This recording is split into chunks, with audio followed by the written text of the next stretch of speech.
Hello everyone, we are moving to our next section, 4.3, spanning sets. We're going to start with definition.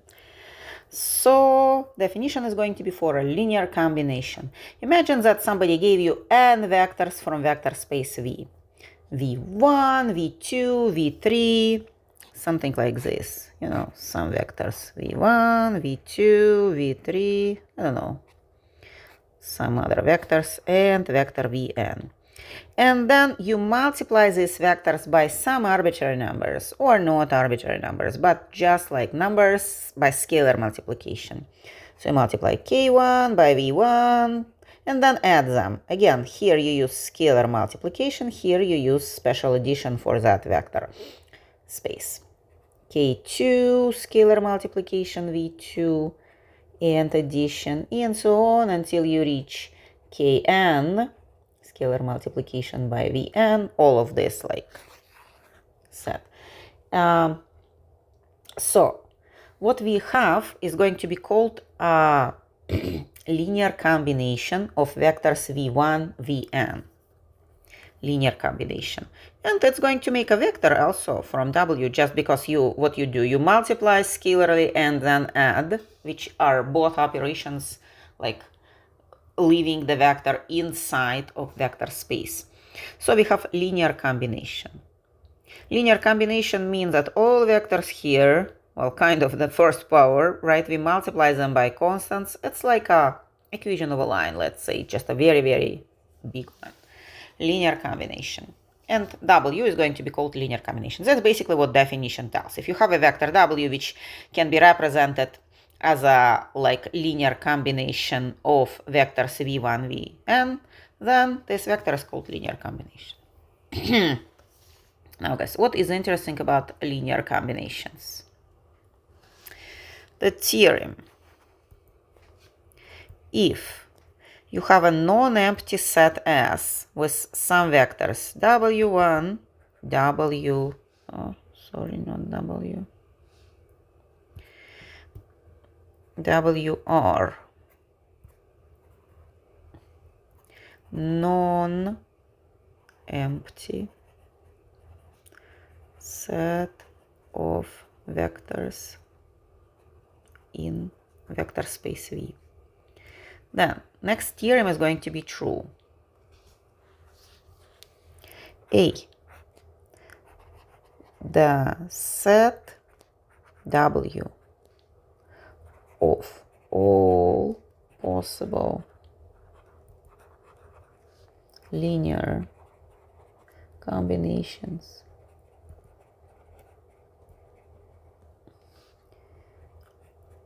of vectors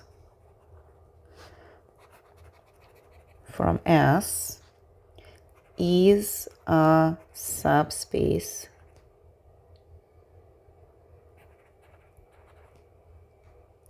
in V.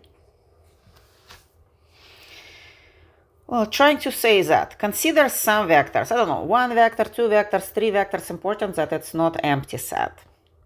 And start building linear combinations from those vectors and do all possible case and all possible variations of these linear combinations. You are going to get some bunch of vectors W. And these vectors are going to create a subspace in vector V. So set itself is not going to be a subspace because it's not going to be closed about like multiplication and addition. But if you build up all possible linear combinations of this set, it's going to make a subspace. And that was A, right? And B. This subspace W is the smallest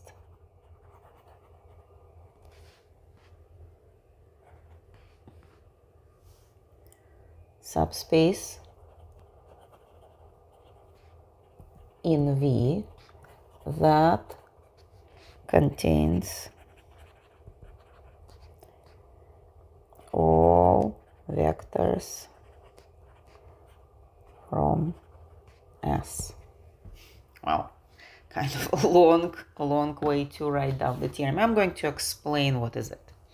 So imagine that you do have some set S. Well, I don't know. I'm going to consider first example before I do the proof. Well, my set S is going to be kind of consisting only just one vector. My vector V is going to be 2, 1. That's my vector. Now, what are going to be all possible combinations of this? Well, just because of the vector itself, all possible combinations are going to look like this. Multiplication over any like real number by this vector V, right? How they are going to look? Well, if you multiply this by any number, you are going to either kind of stretch this vector or make it shorter, or turn it opposite direction, something like this. And you see that all possible vectors which are produced by linear combination of this vector V are going to sit on a straight line which will go through 0. And we remember that straight line which goes through 0 is a subspace. And that's what we are trying to say. We are trying to say that if you take a vector or 2 or 3 and build up lots of linear combinations of these vectors, you are going to create a subspace. Second part of the theorem tells that it's going to be a smaller subspace which contains that vector set or just one vector. So all other subsets or subspaces which contain the same vectors are going to be bigger. So let's start proving A. I'm going to prove A first. Let me scroll it up. So that's going to be proof for A. So what we will need to check, guys. We know that all vectors in our subset W are made next way. I'm going to create vector, I'm going to create vector U. Vector U is going to look like K1, W1 plus KR, WR. So this is typical linear combination of these vectors, right? Let's imagine that we have two of these linear combinations, U1 and U2. And that's going to be K1 with tilde, KR with tilde. So different Ks, but the same vectors W, which belong to set S. Set S consists out of W1, WR. I don't know why we choose R in the book. Can be an also. So we need to check if those linear combinations are closed under addition and multiplication, because that's a like theorem which we proved in the previous section, and it's going to show that that's going to be a subspace. So I'm going to write down need to show closure under addition and multiplication. So I'm going to start with addition. So I take any two arbitrary linear combinations and I'm going to show that it's also going to give me a similar linear combination, maybe with different case. So for example, U1 plus U2. Here, guys, I'm doing this addition and everywhere here also that's a special addition and that's special multiplication. Just I'm very tired of drawing circles. So I'm not going to draw circles, but we understand all addition multiplication here is operations defined in that vector space. Okay, what we have? We have K1 W1 plus KR WR and plus a second one. K1 tilde W1 plus KR tilde WR. Again, tilde means that it's just a different set of case. I don't want to invent a new letter. I just want to use the same letter, but put tilde to show that numbers actually are different. What I'm going to do, of course, you probably guess that I'm going to combine K1 plus K1 tilde and put them in front of W1 and do the same with the rest. KR plus KR tilde WR. And I see that I'm again going to have linear combination, but coefficients are going to be different. But there are still coefficients. I can label them as K1 tilde 2 tildes and KR 2 tildes. So I have K1 2 tildes W1 and K R, two tildes W R. Linear combination belongs to this W because it has all linear combinations, and this one too. Well, we proved the first one as it's closed under addition. So proved closure under addition. Closure, under scalar multiplication, even easier. So here I don't need two vectors, I just need one. I'm going to multiply k, any number k, by vector u1, which I already defined over here. What I'm going to have k by k1 w1 plus k by kr wr, right? And I can always label the product of two real numbers as I don't know, k1 tilde here, and this one is also kr tilde, and I'm going to have k1 tilde w1 plus kr tilde wr, and this is going to be a linear combination again, right? Linear combination, which means that it's going to belong to w because it has all linear combinations and this specific too. So we proved the second closure. So the space is closed under addition and multiplication by the theorem which we proved in the previous section. It's going to be a subspace now. Before it was just, we don't know, set of all linear combinations. Now it's a subspace. Now we are going to move to our kind of B, that this subspace is going to be the smallest subspace which contains these vectors w1, wr. And give me a second. So we proved this, and this. Now we are going to prove that it's subspace. Smallest, B. So W is smallest.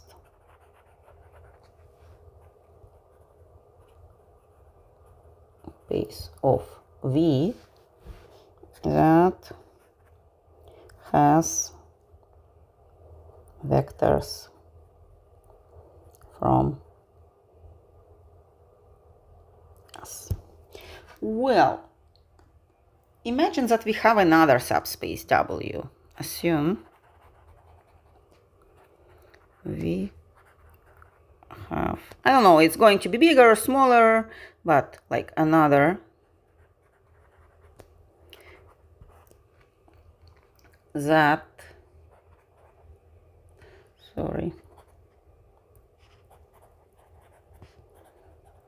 has vectors from S. Imagine that there is, we consider that we already have this W and we have additional subset or subspace actually W tilde. This is subspace, not just like set. Subspace, which has all vectors from our space. Well,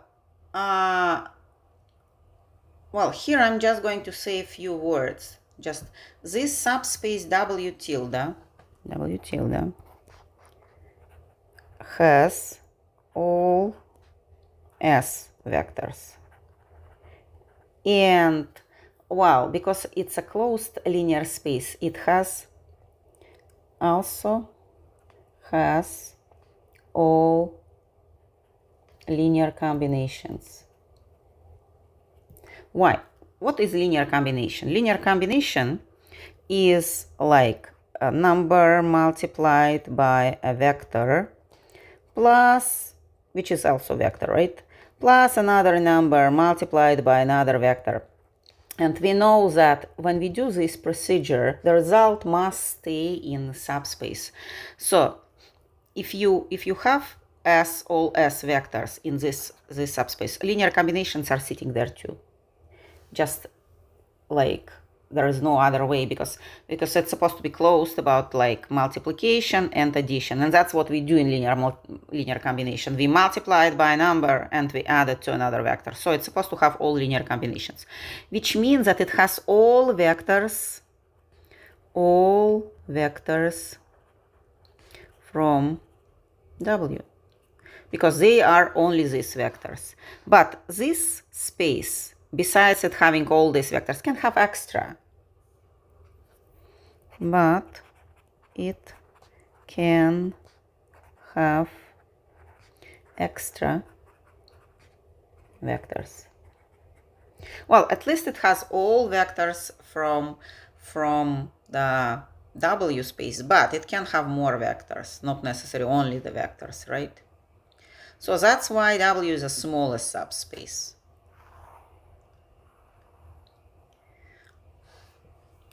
Well, which means that a subspace which is smaller than W is going to miss some of those vectors. That's what I'm trying to say. Okay? Okay, we proved the theorem. Very nice. Now, guys, we are ready to set up a definition of span in of a set S. That's going to be definition. I'm gonna make it red. Definition. Remember that the section is called spanning sets. The subspace of a vector space V that is formed from all possible linear combinations of non-empty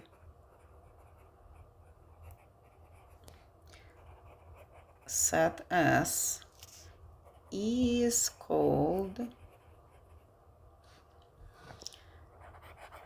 span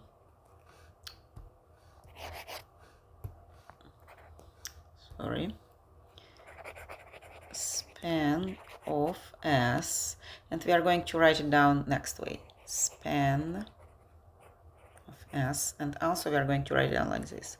Span, and if you want to write down the vectors which are in this span. By the way, there is supposed to be a eraser somewhere. No, that's not a eraser. Okay. Sorry. Span of W1,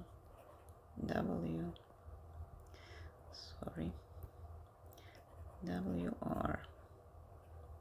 So this special subspace is going to be called span, the subspace of linear combinations of some set of vectors.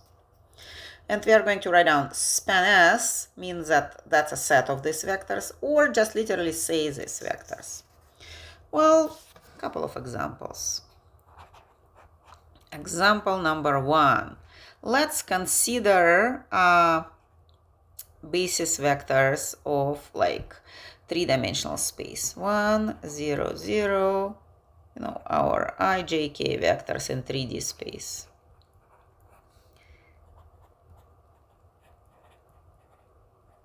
If we create all possible combinations of these vectors, k1i plus k2j plus k3k, well, a little bit strange, like we have k, but that's okay. This k is different, right? What are we going to have? We are going to have k1, k2, and k3.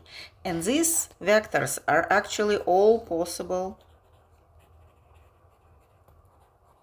vectors in R3, right? So actually this set S, this one, spans R3 space.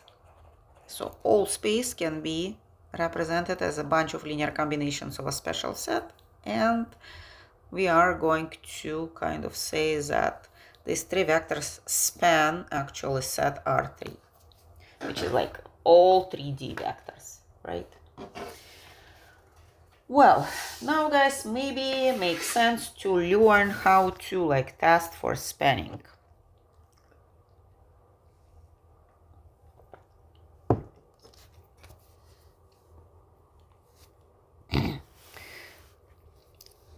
Let me move back to my original color.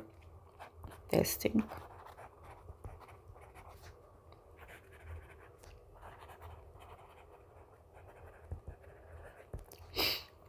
Let's imagine that somebody gives us two vectors, and they are two-dimensional vectors.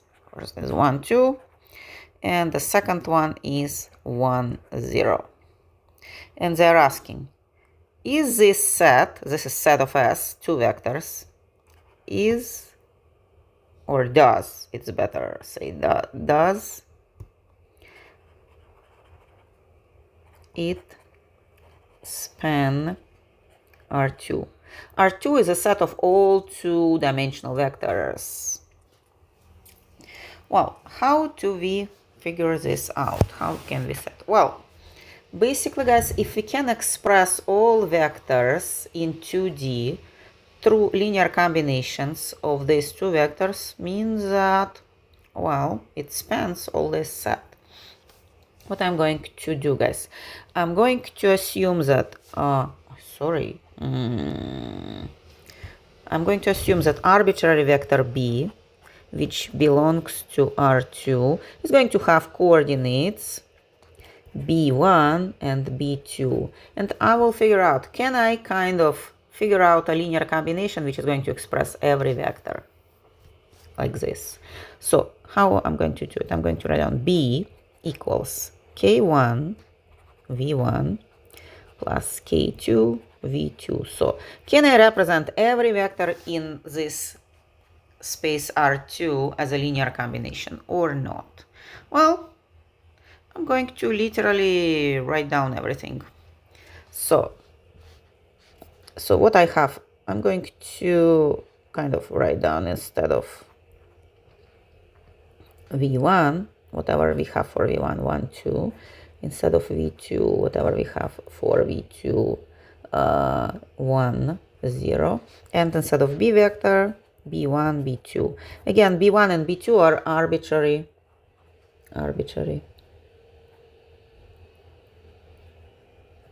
numbers, because the idea is to represent all possible vectors, right? Arbitrary numbers. Well, let's see. So guys, what we have B1, B2, and here K1, 2K1 plus K2, 0. I multiplied the coefficients inside of the vectors, and if I add these two vectors, I'm going to have K1 plus K2 here and 2K1 plus 0 here, which is going to be K1 plus K2 and here 2K1. Let me move it a little bit this way. Not visible. Sorry. 2K1. Okay, so I know that B1 is supposed to be equal to the first coordinate, the B2 is supposed to be equal to the second one. So I'm going to write down two equations. B1 equals K1 plus K2. B2 equals 2K1. So what I have, a linear system, right? If somebody gives me some B1 and B2, will be able to solve it or find K1 and K2. Well, for K1, from the second equation, I can write down that it's B2 over 2, right? Then I'm going to plug it into the first one and write down B1 equals B2 over 2 plus K2, from where K2 is going to be equal B1 minus B2 over 2. So now, guys, I'm going to write down my solution. K1 is equal to this. K2 equals to B1 minus B2 over 2. So if somebody gives me any arbitrary vector in two-dimensional space, like anything, what is going to happen? I can plug in the coordinates of that vector into here and get these constants, and then use these constants to represent that vector as a linear combination. Well, maybe I should do it once just to show how it works. For example, somebody gives me vector b with coordinates, I don't know, 10 and 3 and tau. Can you find like what are going to be, how to represent it through the linear combination? I'm going to look at these formulas and calculate. K1 equals 3 over 2. K2 equals 10 minus 3 over 2. Well, my numbers are not super successful, but 17 over 2.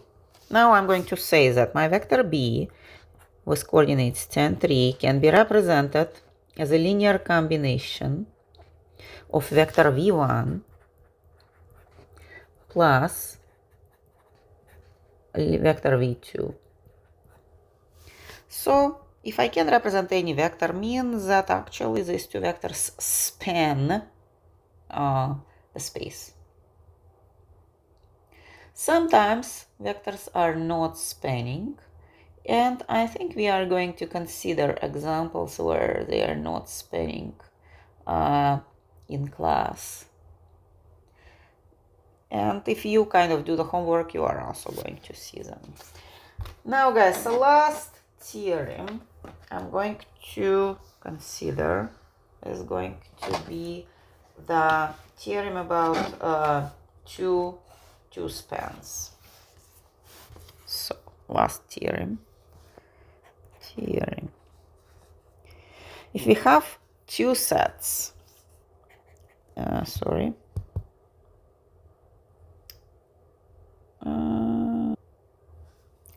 so theorem. If we have two sets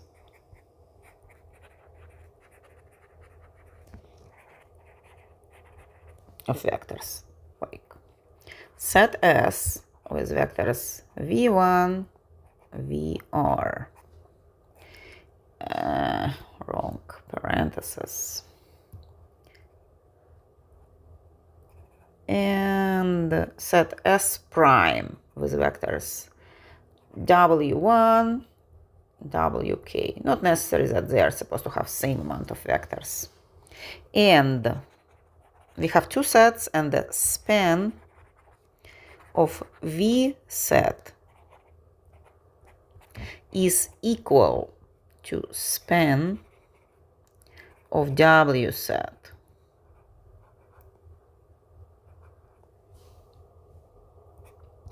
And guys, what is going to be true? True. Every vector from the first set, like v1, v2, and all, can be represented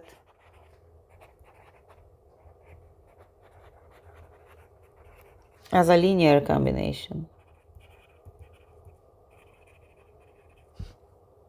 of S prime vectors, which means that I can take v1 and represent it as k1 w1 plus kr wr.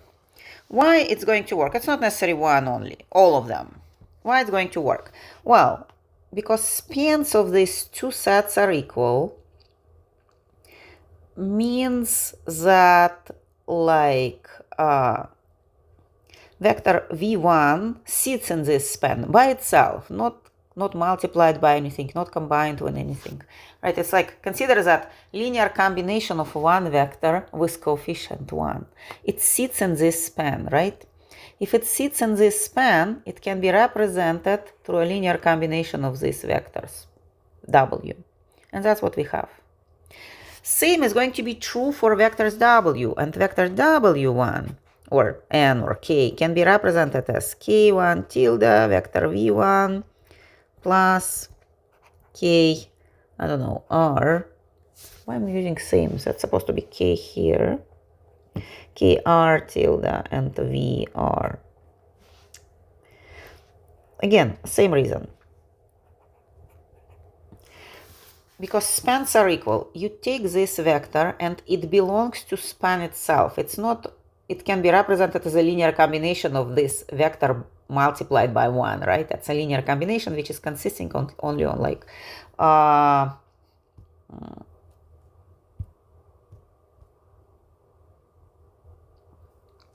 which consists only of a vector W. So for example, W1 can be represented as a linear combination of whole set by like using only one vector and only one coefficient. The rest of the coefficients are equal to 0, right? That's a linear combination.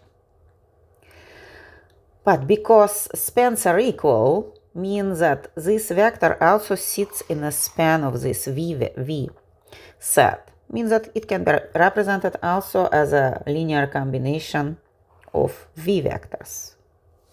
Well, it's just like interesting observation. So if you do have two sets which are producing same span, you can represent each vector from each other set through linear combination of other set. Okay, I think that's all about spanning. I want to just say maybe a few words about like how physically span is going to look. Remember, I was considering a straight line, right? If you do have one vector on the coordinate plane like this, then span of this vector is going to be just a straight line through this vector, because you multiply it by any numbers, you kind of going to get all the vectors over here. But if you have two vectors on the coordinate plane, like one, and they're not like parallel two vectors, then you can combine them with different coefficients and get some like other vectors. If you stretch them, for example, and you can get like all other vectors. And basically, guys, if these two vectors are not parallel to each other, you can cover all possible points in two-dimensional space.